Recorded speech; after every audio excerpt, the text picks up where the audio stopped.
Hi folks, this is a very quick video focused on how I polar align the Rainbow Astro 300 with the ASIAIR. So with the ASIAIR, you get full control of the mount. You don't need the hand controller, unless you want to change the mount settings.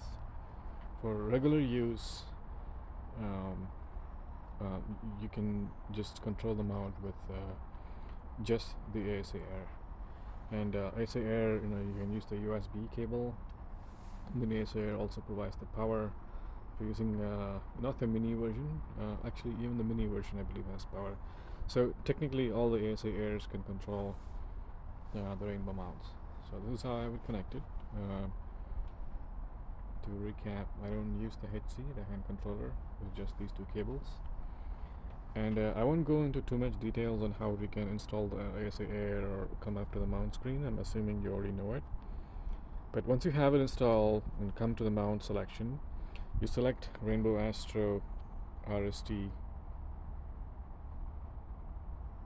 from the drop down, and then the baud rate. This is the default baud rate, if I remember correctly. Otherwise, you can select this 115-200. That's a drop down as well. That's all you need. The time and location are automatically selected based on the information from your phone, so you don't have to manually enter anything. And even this selection is a one time. The second time you open up the ASIAIR, it will remember the selection from the drop down, so it will remember you're connected to Rainbow Astro, the baud rate, everything is selected. So my regular use case is what I'm going to show you right now. So you come to the mount tab, make sure it's rainbow, and then click this button and make it green. Green means it's connected. So to recap, when you come in, it'll look like this. Click this button and then it'll connect and you're good to go. And first thing you do is do the homing procedure by clicking on the start button against the home. So it'll take a couple seconds to complete the home procedure, and this is what it looks like. It uses the internal hardware sensor to repeatedly orient the mount a certain way, so there is no chance of human error in how the mount is initialized. To recap, after you connect the mount, you click this go home start button, and then that'll do the routine I just showed you, and you're good to go. So now next thing you do is I'm gonna go back to the preview. So this is the preview screen on the ASIAIR. I'm assuming you are aware of this. In the preview, again, if you take a picture now, the scope is pointing west, so you'll probably see no stars.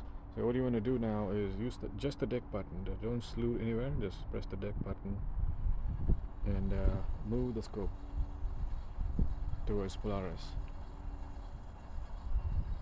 And usually I just stand in front of the mount and make sure the scope is pointing towards me.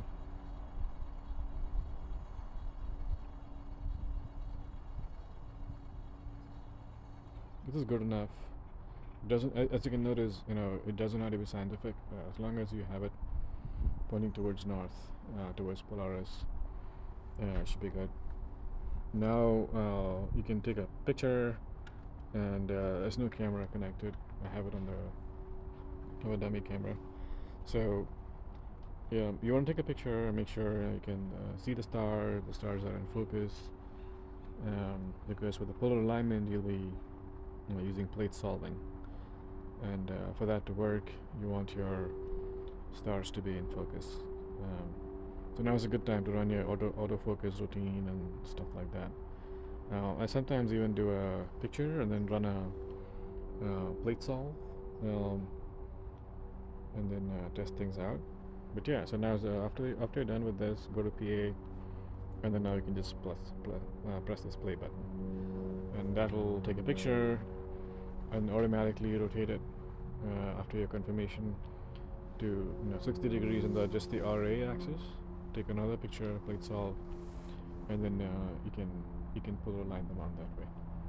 that's about it. That's how I use the mount for initialization every night, for imaging and EA. Yeah, that's about it. Let me know if you have any questions. Thank you.